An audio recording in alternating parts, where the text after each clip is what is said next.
तर नमस्कार मित्रांनो, कसे आहात? सर्व ठीक ना? तर व्हिडिओ बनवायचं कारण एकच आहे की आपल्या बाप्पाचं आगमन आहे, त्यामुळे बाप्पासाठी काहीतरी डेकोरेशन तर बनवावंच लागेल ना. सर्व मंडळाच्या कार्यकर्त्यांनी मिळून एक निर्णय घेतला की आपण गणपती बाप्पासाठी एक गुफा तयार करू आणि त्या गुफेमध्ये गणपती बाप्पाला विराजमान करू. सगळ्यात आधी नारळ फोडून कामासाठी सुरुवात केली. पूजा वगैरे करून लगेच कामाला आपण सुरुवात करणार आहे. बाप्पा येणारे म्हटल्यावर साफसफाई तर लागणारच नाही. सगळ्यात आधी गाडीने पूर्ण जाळा स्वच्छ करून घेतला. पाणी मारायचं म्हटल्यावर सगळे पुढं करत होते. माझ्या हातातून भाऊने नळी हिसकून घेतली आणि पाणी मारण्यास सुरुवात केली. पाणी मारून पूर्ण गाळा आपल्याला स्वच्छ करून घ्यायचा आहे. त्यानंतर आपण त्याला काठ्या बांधून डेकोरेशन चालू करणार आहे. इकडं नळी निष्ठच होती तर छोटे कार्यकर्ते त्याला पॅक धरून बसले होते.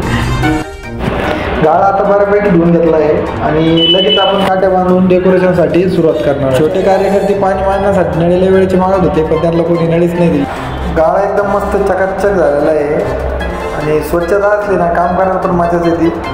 कामाचा पहिला दिवस म्हणलं छोटे कार्यकर्ते लय पुढं करत होते, तर मोठे कार्यकर्ते काय आज तोंड दाखवलं नाही, कारण गणपतीची सुरुवात म्हणजे कोणीच येत नाही. पण जसं डेकोरेशन पूर्ण होत जातं आणि गणपतीचं आगमन होतं तसे मुलं सगळे गर्दी करतात. सपोर्टसाठी अशा पल्ल्या बांधून घातल्या.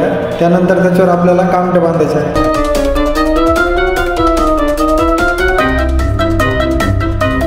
बांबूंच्या कामट्या काढून उभ्या आडव्या अशा गोल आकारात आपल्याला बांधायचे आणि त्यानंतर त्याच्यावर पोते लावायचे.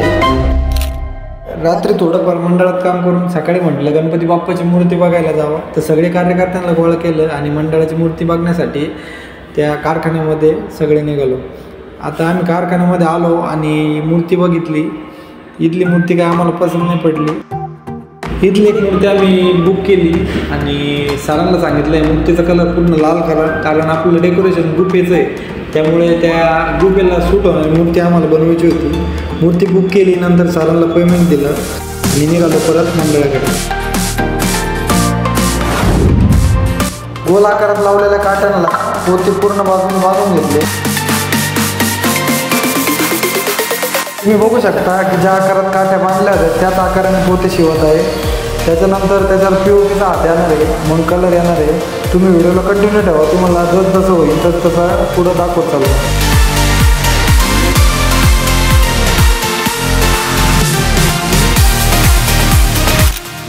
कार्यकर्ते एकदम जोमात काम करत होते आणि वातावरण पावसाचं झालं होतं. खांड्या भाऊला वाटलं मी डेकोरेशन करावं, खांड्या भाऊ काय आलेच नाही.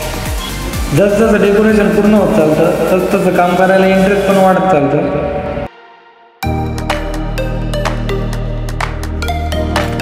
पोते खालच्या बाजूने बांधायला सोपे होते, पण वरच्या बाजूने बांधायला थोडा त्रास होणार आहे, पण करावं तर लागेल. आपलं गणपती बाप्पाचं काम म्हटल्यावर ते मागं तर ठेवता नाही येणार, त्याच्यामुळे पूर्ण पोते आपण एक्झॅक्ट प्रॉपर बांधून घेणार आहे.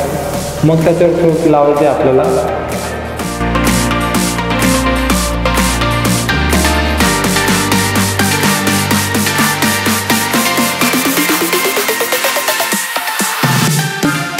तुम्ही बघू शकता की पोते पूर्ण गोल आकारात बांधून घेतलेले. पोते लावायचं काम आता पूर्ण झालं. त्यानंतर POP बादलीमध्ये काढून घेतला. POP लावताना आम्हाला हेच कळत नव्हतं की POP लावा कसा, कारण तो पोत्याला चिटकवायला अवघड होता.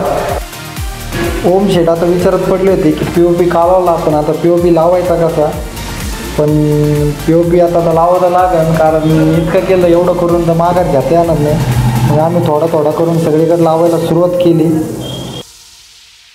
POP लागत होता, पण पाहिजे तसं स्ट्रक्चर येत नव्हतं, तर POPला परत घट्ट करून घेतलं आणि त्याच्यानंतर जो घट्ट झालेला POP असा थोडा करून सगळीकडे लावायला सुरुवात केली.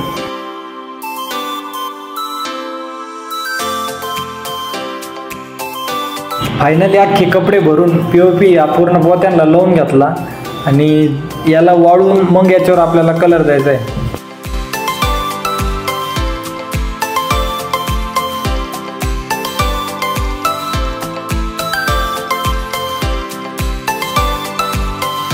POP 2 दिवस वाळून दिलं. त्याच्यानंतर काळा कलर द्यायला सुरुवात केली.